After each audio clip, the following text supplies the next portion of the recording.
don't know. We are lucky to born as a Buddhist that we know about it. It has the power to get you enlightened even.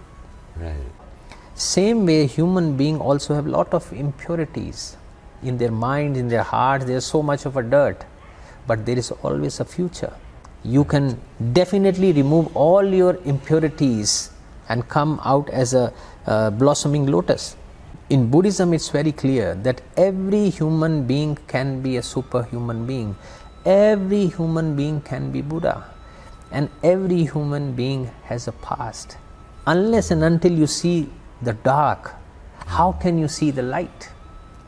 The day you realize the real truth of life, that is a new beginning. If you are thinking to be happy all the time, it's not possible.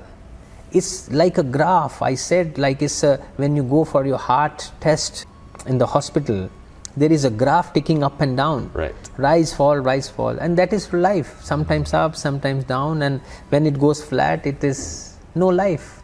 So life is nothing but rise and fall.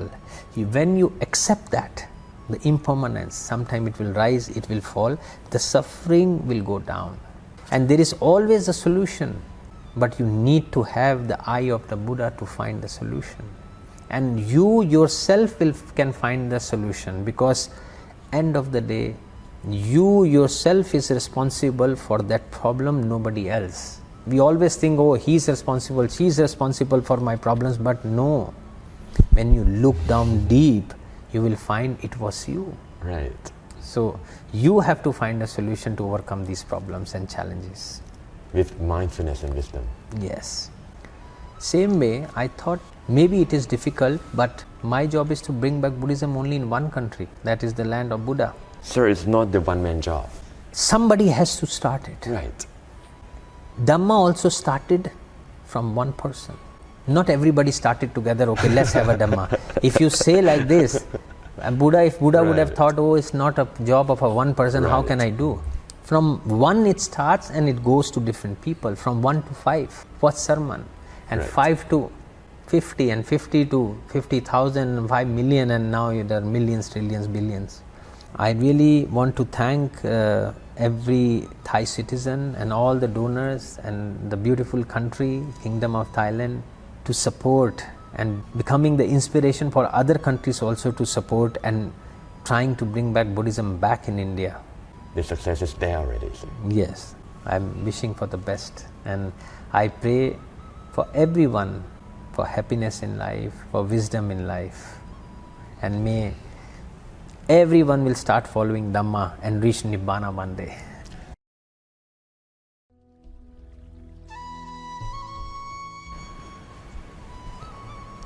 สวัสดีครับท่านผู้ชมรายการคลิกใจให้ทำธรรมะออนแฮนด์ใบไม้ในกำมือทุกท่านครับผมเอ็มสริตอธิสินครับท่านผู้ชมครับถ้าเกิดท่านผู้ชมจำได้นะครับเมื่อ3เดือนที่แล้วเนี่ยท่านพระกากันอโสโกครับท่านได้อุปสมบทอยู่ที่วัดท่าทองนั่นเองนะครับในวันนี้ครับเราพาท่านผู้ชมมากราบท่านพระกากันนะครับว่าท่านมีแนวคิดอะไรในการบวชอยู่ที่นี่มา3เดือนแล้วนะครับเรามาฟังโอวาทธรรมมาฟังคำสอนสิ่งที่ท่านเห็นนะครับในศาสนาพุทธสิ่งที่ท่านเห็นในโครงการของท่านพร้อมกับฟังว่าในโครงการของท่านเนี่ยที่ท่านจะฟื้นฟูพระศาสนาที่ประเทศอินเดียเนี่ยโครงการนี้เป็นอย่างไรท่านมีความตั้งใจอะไรแล้วก็ในอนาคตท่านมองว่าโครงการท่านจะดำเนินการอย่างไรถ้าเกิดท่านผู้ชมพร้อมแล้วมาพบกับท่านได้เลยครับ Hi everyone, right now we are here with Venerable Gagan Asogo. Once again, if you're ready, let us pay respect to Venerable Gagan Asogo. กราบนมัสการครับ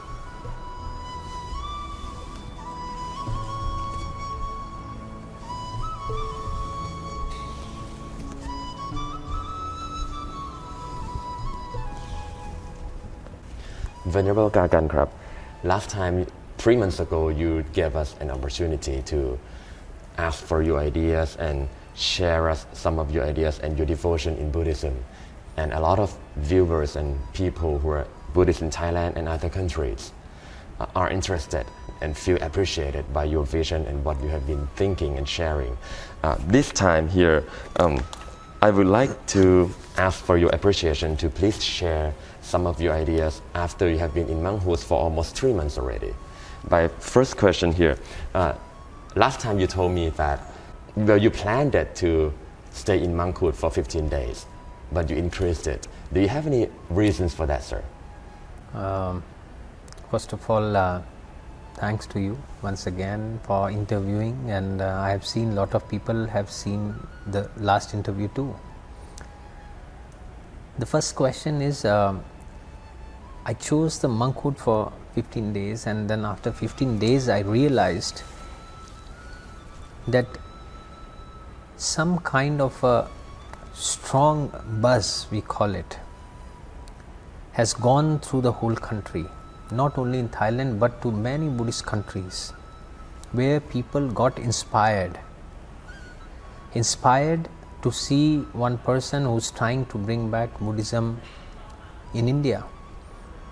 It was a tough target for me too. It is a tough target, but my source of inspiration is Buddha itself. When Buddha became Buddha, I thought there were no Buddhists. Buddhists came after Buddha became Buddha. Right. So one single man made how many Buddhists in the world? Number 3 is the population of the Buddhist people in the world. It's on number 3. That means if there is a will, there is a way. Buddhism went throughout the world and still Dhamma lives in the world. It's since 2600 years now. Right. Same way, I thought maybe it is difficult, but my job is to bring back Buddhism only in one country, that is the land of Buddha. And after 15 days or 1 month, what happened? I started getting a strong response from Indians. Wow. They saw the ray of hope in bringing back Buddhism in India. They thought like, all right, we have someone now who's trying his level best to bring back Buddhism. So they came forward and gave me assurance that we are with you. Right. We want Buddhism back. Do whatever you can and we are with you. And how this strength came? This strength came because of the Thai Buddhist people. If they would have not supported me the way they are supporting me, it was very difficult for me. And you can see with your own eyes when you visit Wat Thatong, you can see the number of statues I have got. You can see the number of people who visit. Not only that, giving statues is a separate issue. Giving your whole heart for the mission is a different thing. People who are old, people who cannot walk even, came on the wheelchairs, and they wanted to offer a statue from their home, from their altars, which they are worshipping for last maybe 50 years, sometime 100 years. That is the love and respect they have got for Buddha. Right. That is the respect they have got for India. At the same time, they know that the Buddhism came from India only, the land of Buddha, and they want to remind them back. And when that thing was happening day by day, the number of people were increasing, number of statues were increasing. I was learning Dhamma in a much correct way. Day by day, the changes came. I became more stronger in my heart, in my mind, that I can clearly see the mission is happening. Things are happening. Right. So it would be nice if I increase it more and learn more about Dhamma, interact with the people about Dhamma as much as I can as a monk. So that was the reason I thought, okay, let me increase, and there's a big change in my thought process, in my learning process, and it's a great increase in the mission in terms of when you see as a Buddha statues or the support. Now this news has not only in Thailand, it has gone to the whole world. People from the different parts of the world, they want to support the project.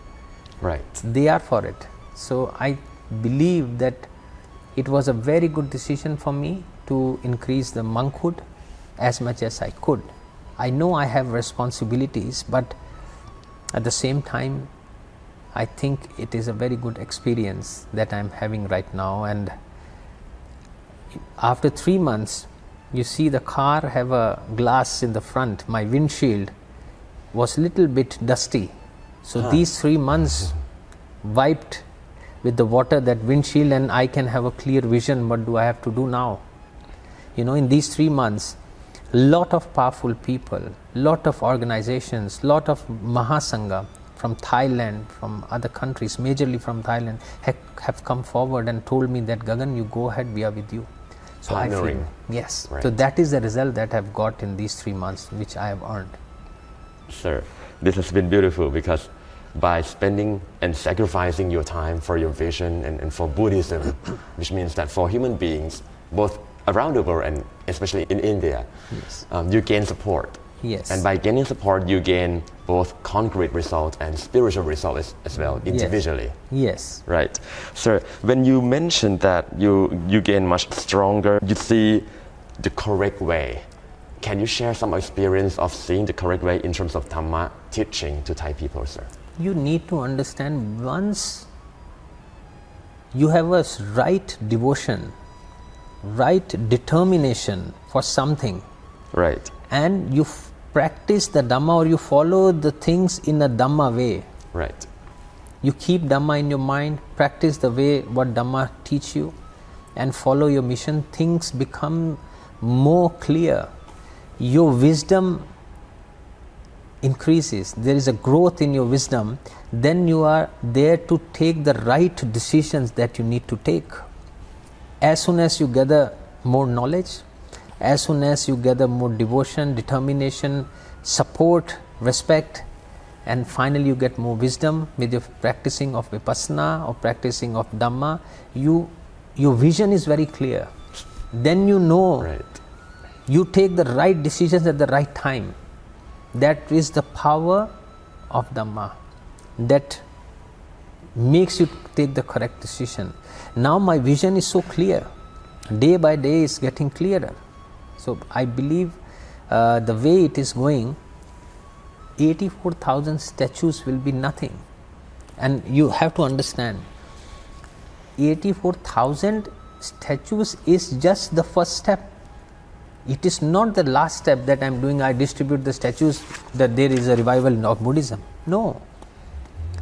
84,000 statues is just the first step to make people aware of Buddha. In India, back that this Buddha, Right. a great Lord, great Master, belongs to India. His teachings started from India, and everyone can utilize it. It is an awareness about Buddha. I know when Buddha will reach, Dhamma will follow, because Buddha always comes first and then Dhamma comes. The final goal is to bring back Dhamma. That is the real prayer to Buddha.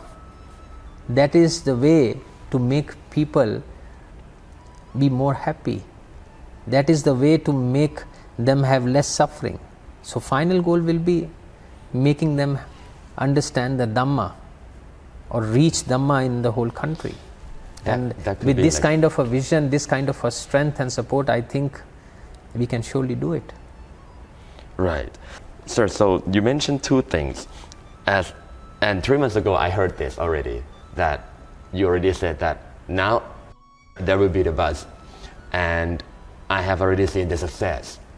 That you see that 84,000 statues is not that, I mean, it's a great deal, but it's not very difficult task to do so if you have the great determination. Yes. Right. You mentioned that bringing back Buddhism in India is the main goal, but the ultimate goal would be people are much happier Yes. in the right way. Yes. In the right way. So, do you have any measurements on the results that, what do you say that this is the better rate of success? Like we are on the right track of the goal, sir? Can you share with us? It is very unfortunate that people calculate the success in terms of how much materialistic things that they have. Numbers. In Right. numbers. How much wealth you have, how much houses, cars and all those things. That is how you measure the success of a person. But in terms of Buddhism, if you see from the eye of a Buddha, the people who have more wealth or more materialistic things, that they have more suffering. They are not happy at all. Not happy at all. So you have to see from Buddha's eyes. In my eyes, happiness, the success is something which can make you, I will describe it in a way. If a person is an artist and he can paint very well and he is happy with what he is doing, I will call him a successful man. Right. Even a person is making a shoe, he is a shoemaker, shirt maker, or any small thing, but if he is happy in what he has got, he is the real successful man. There is no end to selfish desires. So we have to change the thinking of a human being. You need success in terms of wealth, or you need success in terms of happiness. That you have to decide. People think that wealth is happiness, but it's not true. It's really not true. You will, if you really talk to the people who have lot of wealth, you will understand. What would they say, sir? They have the most suffering that one can have. And when you see a person, you can compare. Sometimes you see a person, a laborer, who works for a few hours. In the evening he gets some money, he gets some food, and you will see him, he will sleep so nicely in the night, and he will not even know, when he slept and when we wake up. But when you see the people who have lot of wealth, they cannot even sleep. They need a lot of medicines to even get a sleep. Right. But I will not call it a success. Success is when you reach some kind of mindfulness in your life, when you learn to live in present, when you learn to enjoy what you have instead of having a greed to have more and more. That is what you call the real success. That requires the wisdom, sir. Yeah, of course. That requires the wisdom. Without wisdom, you cannot have anything, because you will not be able to differentiate between what is the right success, or what is happiness and what is sadness, and what is enlightenment and what is a normal suffering. So you need to have wisdom all the time. That is so true, sir. Sir, you always mentioned about the story of the lotus. Can you share with us once again, sir? Yeah, lotus, I have always said, we human beings are just like lotus. Why Buddha like lotus flower? There are so many. Because lotus flower, it grows in the mud with lot of impurities, and by the time it grows, it removes all the impurities and dirt and comes out as a blossoming lotus, a beautiful flower. Same way, human beings also have lot of impurities in their mind, in their heart. There is so much of a dirt, but there is always a future. You can definitely remove all your impurities and come out as a blossoming lotus. In Buddhism, it's very clear that every human being can be a superhuman being. Every human being can be Buddha. And every human being has a past. Unless and until you see the dark, how can you see the light? There is darkness, that is why there is light. So you need to see the darkness, you need to realize that I was living in darkness, now I have got the real light. I was living in the pain, now I am living in happiness.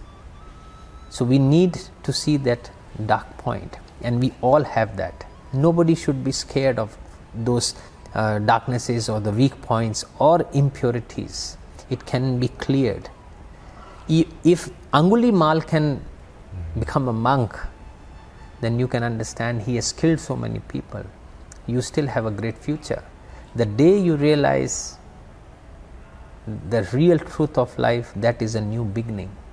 And you can only realize the real truth if you understand the Dhamma and get inspired or get yourself ready to practice it.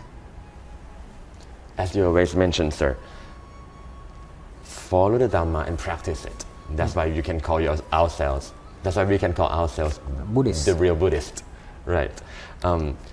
3 months of you being in a monkhood, have you learned anything or experienced anything that you would not have had if you were the layman, sir? Can you share some of that? There's so many things. Like, it's being a monk is a lifetime experience. It can change your life. It can bring a 360-degree turn in your life. To me, I believe every human being must become a monk for a few days to learn. There are a lot of things you learn about life. You get disciplined, number one. You get to know Dhamma in a much clearer way. It's like you will have a roadmap after that. You will know what is the definition of happiness. Right. You will know how to grow your wisdom. You will know how to live in mindfulness. You will know how to live in present. You know how you have to face the challenges in life. You will know how to face and accept the impermanence of life. You become a strong person from mind and heart. You become a good human being by mind and heart in these few days. There is a lot to learn. But one thing is very important. You must have the urge to learn. Right. Otherwise, there is no point even becoming a monk or not becoming a monk. That urge has to be there. You can be a monk for 50 years, but you don't learn nothing. Nothing to learn, right. You can be a monk for 15 days, but you learn a lot. There has something you have to have in your mind. You have to have that urge that I need to learn. When you get hungry of learning, that is the time when you actually learn. So I think there's so much I have learned in these 3 months which cannot be described in few minutes. It's not possible, but I told you, it really shows you the truth of life, that what is the truth. You will understand what is the truth. Right. We live in different setup, being an actor, sometimes you live, glamour, name, fame, money, cameras, this, that, so many things there. Suddenly you come in a robe. Everything has been in discipline. In discipline. Right. And there is a peace. Mental peace is there. Inner happiness is there. Lot of learning is there. So I think everyone in this world must experience this. I can share the words, but you have to experience yourself. Then only you will come to know what I am talking. So I request everyone to come forward and just be a monk for a few days at least. I think they should make a rule that every person in Thailand must become a monk for 15 days in their lifetime, or they should have a period, especially at the young time. That is the right time for them to learn. Right. Yes. Right. And they can gain benefits in terms of the truth of life or the inner peace, right, sir? Yes. Right. Especially with the right wisdom. Yes. Not being overwhelmed by materialistic stuff. To me, once you become a monk, there is a lot to learn. First of all, the most important subject of Buddhism is compassion. When you see the youngsters these days, compassion is missing. Very few of them have the compassion, which is the core of Buddhism. You need to respect everyone. You need to feel the pain of others. You need to empathize, but we are ready to fight. We are ready to get angry. We are ready to get jealous. We are ready to have hatred for others. But that is not Buddhism. And that feeling of compassion can come when you become a monk.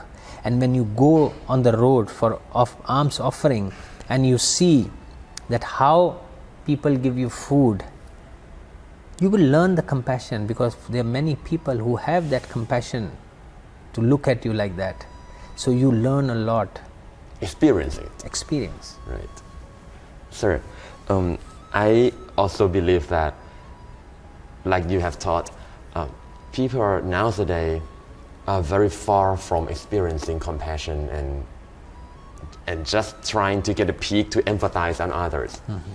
They don't have that experience, or they don't get to do so. Do they not know how to do it, or do they choose not to do it? No, there's no one there who can teach them.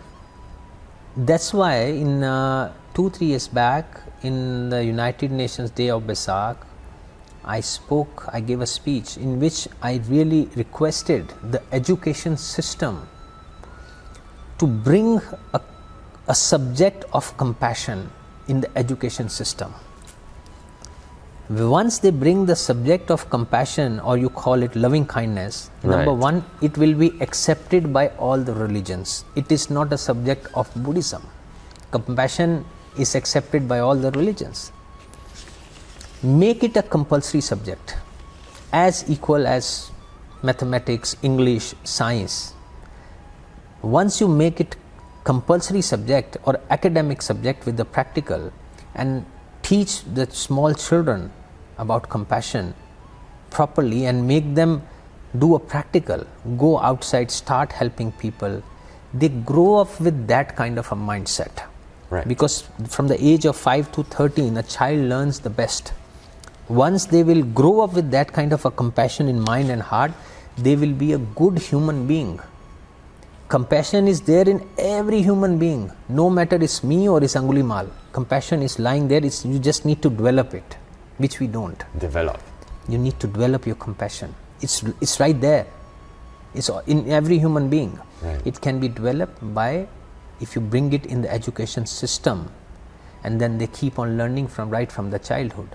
In these days, these kind of subjects are for extracurricular activities. Like you have a free period and the teacher will come or a monk will come to teach you some Dhamma, and you will see people will say they will fly the aeroplanes and somebody will sleep, and those kind of things happen because nobody cares. But think of a child, if you are the owner of a company, if I come to you and I have very less marks in mathematics, but my compassion marks in academically is really good, and other person have a good marks in mathematics or other subjects but very less in compassion, you will go for a person who's more compassionate or person with a loving kindness. You will say, okay, I will teach him, but he's a good human being deep from inside. He will never cheat me. He is a good person. Right. So the marks will affect your mind. So we need to consider it. If we really want to change the world, we need to change the mindset of the youngsters, because they are the future. Mindset can be changed through the Dhamma talks in the temples, but they don't see any future there. They are very calculative. If you bring young boys, young children in the temple, they come, some of them come by their own choice, but some of them come because their parents are bringing them, you must go. It's good, it's a duty of the parents to bring them. But half of the time they are on the phone. They don't concentrate what is happening there. They just came for the sake of coming.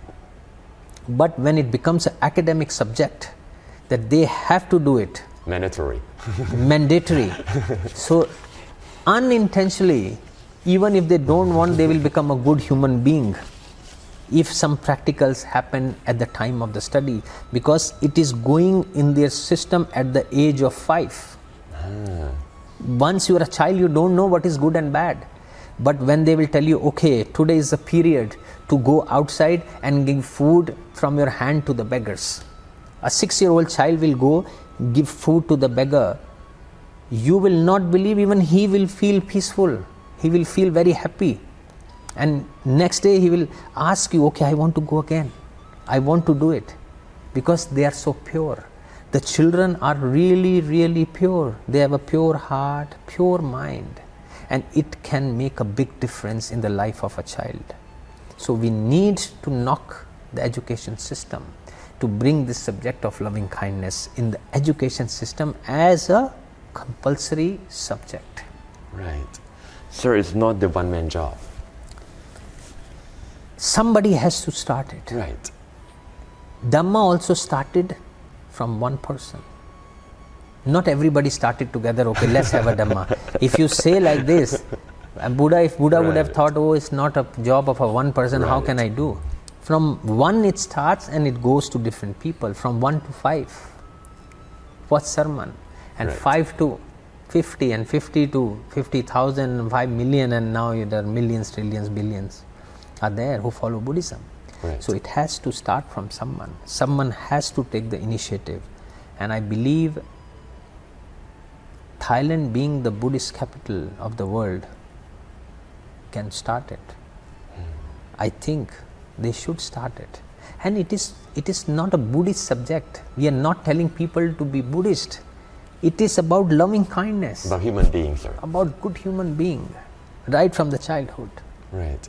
And I believe that if a child has already experienced that in the early childhood, yes, they would have kind of benchmark, right? In the future, if they see that people already have a tendency to go into the materialistic world, yes, they have the benchmark that, hey, this does not make some sense at all. Yes. Right.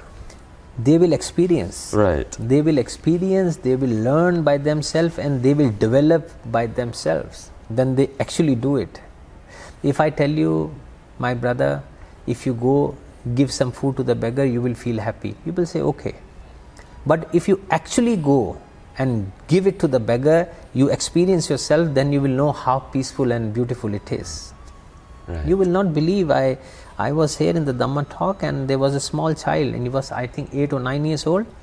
He came, and I asked him, like, how did you feel you give me one Buddha statue? He looked here and there, and he was thinking, and he said, I feel very peaceful. He said so. He said so. I was surprised, and everybody was surprised. I said, nothing to be there for surprise, because this is the truth. It's lying there. It's just you need to develop. And I asked him, would you like to do it again? He said yes, because it's like your favorite food. If something makes you happy, suppose one drink you like very much, oh, I like maybe Pepsi or Coke or any milk or whatever drink or food, you want to have it again and again because you like it, because it gives you happiness. So same way, when you do these compassionate gestures, it gives you happiness and you want to do it again and again. If a person is doing it without any understanding or with the urge to learn or to develop, they might be doing for the sake of merit. And they say that, okay, I do it because of merit, but not They need to understand the meaning of the merit too. What would you say, sir? There is a difference between donation and the merit. When you give donation, you can give donation by on the road, by walking, you just give some money, it's a donation. You see someone in a poor condition, you just give some money to the person, or you sit on the internet and send some money in one click, and that's done. The merit is when you, suppose you come to the temple and say, I'm going for a merit making, it involves 3 things. Number 1, it involves the generosity growth. When you come to the temple, as we were discussing, when we give something to someone, it gives us happiness and peace, and we want to do it again because we liked it, it made us happy. So there is a generosity growth because you want to give it again, you will come again, there is a growth happening there. Number 2, there is a moral growth. When you come to the temple, you are very disciplined in terms of your clothing, in terms of your behavior, or many other things. You are very calm, composed, because you are in that atmosphere. You are well behaved person. So it increases the moral growth there. It increases the discipline. So secondly, moral growth is there. Number 3, when you come to the temple, you give Sangadana, you meet your masters, you do some chanting, you be in the strong vibration, we discuss Dhamma, you go with something. If you have come to the temple to me and we give a Dhamma talk, you go home in something nice and you want to come again. Some ideas. Some ideas are there. You have come to me today because you like the idea the first time. That means there is a spiritual growth. Number 3, So when you combine generosity growth, moral growth and spiritual growth, then it becomes a merit. These are the three things that makes it a merit, not donation. Basically outside and inside and perpetually, sir. Yes. With the growth of generosity. Yes, it will grow, generosity will grow, like morally you will grow, spiritually you will grow. When all these growths are there, then it becomes a merit. That is why we call it, okay, we are going to the temple to make a merit. But people, they don't know much.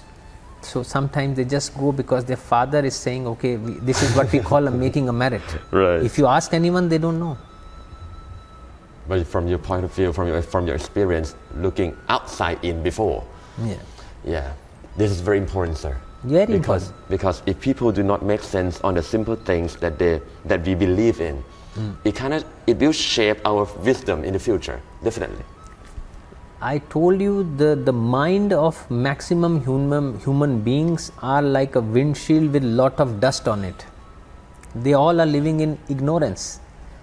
So they need the wiper of Dhamma to clean the windshield so that they can have a clear vision.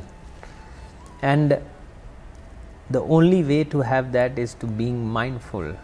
And to be mindful, the only way is vipassana, meditation.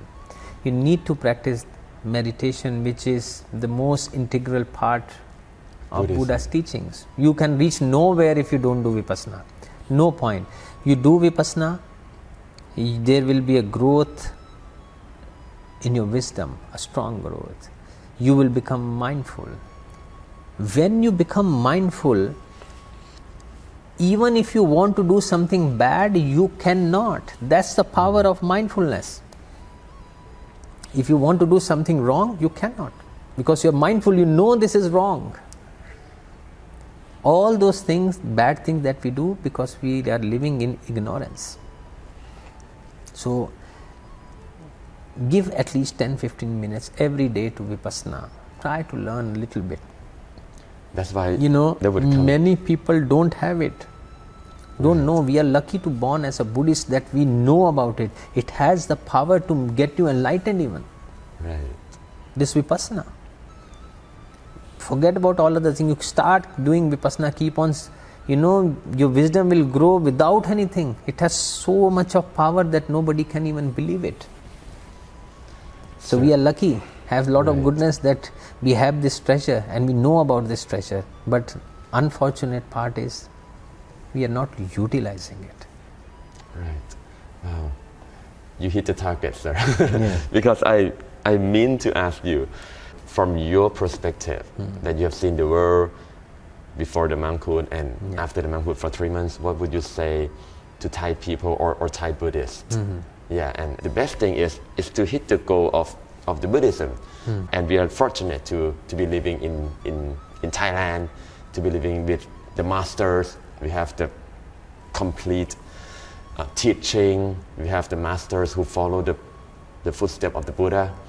We have people who can tell us stuff. But are we living in the ignorance of ourselves? You can wake up the person who is sleeping. The person who is already awake, how can you make him awake? We cannot. You cannot. My point is, if you don't want to do it, how can I make you do it? They know, but they don't want to do it. So how can you make them do it? That's why I said there has to be urge. Once you want to do it, then only you'll be able to learn. If you don't want to do it, no matter day and night, I'll keep teaching you Dhamma, nothing will go inside you because your doors are locked. You have to open the doors. And sometimes people learn by their own experiences. So let them learn. We cannot force people to walk on the right path or walk on the path of Dhamma. Sometimes our duty is to make them understand that this is the correct path of life, and then let them choose, because this is life. You learn with your own experiences, and the time will come. It's very late, but When they are 50, 55, 60, they can see the death is coming, diseases are coming. Suddenly there is awakening there deep down, and they want to be spiritual at that age because they have seen the death. Early they were living in ignorance, and then they start learning. That's why I said, when you bring the change right from the beginning in the child, they will grow up with these kind of things. They will grow up in like following the Dhamma, following the right way of living. Then you don't have to teach them, because they will taste it already, the real inner happiness. They think happiness is in having wealth and enjoying life, having fun. No, because they have not tasted the inner happiness of Vipassana. The day they will taste that happiness, they will forget all kind of addictions in life, and they will get addicted to Vipassana. Because that is the best drug for every human being, right. The drug of Vipassana. Right. It's the real truth, sir. It's the real truth. Right. That is very useful, sir. Very beautiful, very courageous to let people see that, hey, this is the way. And we need to tell people that this is the way. This is the because the way is already there. Yes. Right. Sometimes when we have to encourage people, there is always an encouragement. If you tell someone that, oh, you have to go really far, like if I lost my way and I ask you on the way, oh, where is my way? Oh, you say you have come totally wrong way, is 300 kilometers from here. I will lose my strength. Right. But if you tell me, don't worry, just go 10 kilometers ahead, you will find a way.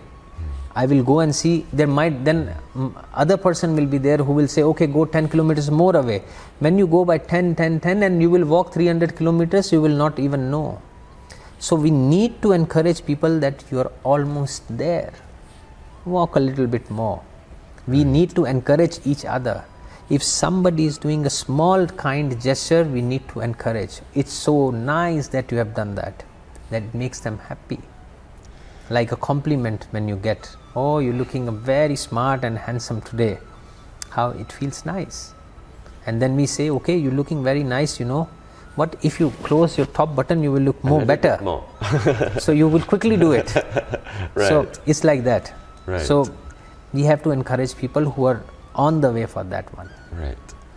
Sir, and the problems are all the sufferings that we experience and we created. And we don't know how to solve them, sir. To me, what I've read, Dhamma is all about suffering. It says life is suffering and there is a cure for suffering. Eightfold Path. Life is rise and fall. Right. So if you are thinking to be happy all the time, it's not possible. It's like a graph. I said, like it's when you go for your heart test in the hospital, there is a graph ticking up and down. Right. Rise, fall, and that is life. Sometimes up, sometimes down, and when it goes flat, it is no life. So life is nothing but rise and fall. When you accept that, the impermanence, sometimes it will rise, it will fall, the suffering will go down. Then because sometimes it's very happy, sometimes it's very sad. That's why Buddha said, try to be on the middle path always. When you have a lot of happiness, just be normal. When you have a lot of sadness, just be normal. Don't be so happy. Don't be so sad. Extreme of everything is bad. Right. Just be on the middle path, then there will be less suffering in life. Right. And there is always a solution. But you need to have the eye of the Buddha to find the solution. And you yourself can find the solution, because end of the day, you yourself is responsible for that problem, nobody else. We always think, oh, he's responsible, she's responsible for my problems, but no. When you look down deep, you will find it was you. Right. So you have to find a solution to overcome these problems and challenges. With mindfulness and wisdom. Yes. Rest is, I really wish good luck to the whole of Thailand, and a sincere thanks, because without the support of great Thai people, it was not possible for me to have the strength to fulfill my mission of reviving Buddhism back in India, which was started by Bodhisattva Dr. Ambedkar in 1956. Right. But unfortunately, he passed away after 2-3 months. So the Dhamma, the speed of the Dhamma chakra is very low, very slow. So we are trying to increase the speed now. I'm very happy, and you will not believe that I think small statues, I have more than 15,000 already, and I think 300-400 or 500 statues must be, I have not counted yet. It must be the big statues for the temples too, which I have already got. My target is 84,000. I am in a robe, I might disrobe, but my project will keep going on. People who would like to come, join with me, support with me, can always come. Thailand is like my second home now. I will keep coming and will keep collecting the statues and will keep doing the ceremonies in India near the temples, so that people can also join. Even Thai people we would like to invite in the future, so they can see by themselves and feel happy that what they have done. So anybody who is thinking, okay, till when the project is there, till when we can give the statues, you can give the statues any time you want. Even if I disrobe, you can come. And some people think like, oh, I will give statue only when I'm in a robe, I want to give to Bhikkhu Asoko. Right. Don't think that way. If you really want to do some good work, just forget all other things, all thinking, just do it. Right. No matter. I will be the same Gagan, same person, even Bhikkhu Asoko or Gagan Malik, but the person is the same, the mission is the same, and you are also the same. We just walk together and fulfill the mission together. And it's one of the biggest merits that one can do by propagating Buddhism. That makes you complete Buddhist. Sir, can you share a little bit about your plans in India, sir? In India, the planning is like this. I am trying to bring the statues first of all. Once the statues will reach, we'll try to arrange one big ceremony. And in that ceremony, we would like to invite some Thai people too. And we will give it to the temples and small statues to the people. And from there, once it is distributed in the big ceremony, then we follow temple by temple. We'll visit temple by temple and take photos where it is being set and put it on the Facebook, so that people can see that their statue is in which temple. So, they will feel involved. You mean like in Thai temple? In India. In India? In India, there are small temples, poor people, the size of a bedroom, very tiny temples, poor temples, but they don't have a correct statue to pray. So we'll give statues to all those temples. We will give small statues to some meditation centers and some for the home practicing to the Indian poor people all the way. And ceremonies will be done, and we will invite people of Thailand and other countries to come and join the ceremonies. I have done it in the past. All the Thai donors, I wanted them to come and give statues by their own hands to the public. They will feel very nice about it. Right. And my target is to give statues to even to the non-Buddhist people. So it's not only the Buddhist pond, we have to go to the ocean. Right. Dhamma of the Buddha is for everyone. It is about making you a good human being. Nothing to do with the religion or conversions or anything. Everybody loves Buddha. So, but people must know a little bit about the teachings of the Buddha. When the statue will go, we'll try to introduce Panchasila. That's a very strong thing for every human being. Right. So they will see at least, okay, these are the 5 things, teachings. That is how it will start. You mean the 5 precepts? Yes. Yeah. And we will go, we'll distribute statues everywhere in the country, in all parts. That is the target. Right. Wow. Sir, when is the ceremony expected, sir? As soon as the statues will reach there, I am expecting the statues will reach either first week of July or end of June, because it takes 1 month sometime by sea, 30-40 days it takes to go there. And it costs a lot, sir. Oh yeah, one The container, transportation and costs. I'm thankful to some Thai donors who are coming forward to support shipping, and I would request more to come forward to support the shipping and transport for the statues. Once the statues will reach, then I can give you the exact date. It can be September, it can be October, it can be November, December, depending on the setup, because in July and August there are rainy season. So we avoid the rainy season, and we can, when we enter the winter season, just enter, that will be the best time to do the ceremony. พระกากันครับ last question. What are some feelings of the Indian people over there, sir, who know that this thing is going to happen? They have seen the ray of hope. Like you mentioned. They are so delighted, the kind of welcome that we have got in India. We went to India, they wanted to see me in robe, wanted to welcome me in robe, and we went with Mahasangha from Thailand, and everybody was so happy. They were so happy. They have the ray of hope now, yes, something is going to happen, and with the support of Thailand, they get like, they're believing it very strongly that the whole country is with us. Now Buddhism will be coming back. They are very enthusiastic right now. Wow. Yes. That is very hopeful, sir. And very good project for everyone to support, to Yes. once in a lifetime that we can do Once in a as a Buddhist. I really want to thank every Thai citizen and all the donors and the beautiful country, Kingdom of Thailand, to support and becoming the inspiration for other countries also to support and trying to bring back Buddhism back in India. The success is there already, sir. Yes. I'm wishing for the best, and I pray for everyone for happiness in life, for wisdom in life, and may everyone will start following Dhamma and reach Nibbana one day. Sadhu krab. Thank you very, very much, sir. Alright, everyone, this week, Venerable Gagan Asogo has shared with us very essential ideas and thoughts and his teaching on Buddha's teaching as well as his project. We have learned a lot from him, and we do learn a lot from you from these 3 months, sir.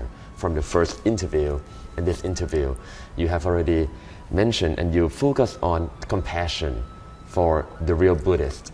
And we know right now that if we are the real Buddhists, the most important thing to do is follow the Dhamma and practice and learn to reach the true wisdom, to reach the true goal, the ultimate goal of the nirvana through vipassana. That's the final goal for every Buddhist, to reach Nibbana, to get enlightened. And along the way, the inner happiness happens. Of course, as soon as you will walk on the path of Dhamma, the inner happiness will always be there. Thank you very, very much, sir. Thank you for granting opportunity for us. Sadhu, sadhu, sadhu. ขอบคุณครับ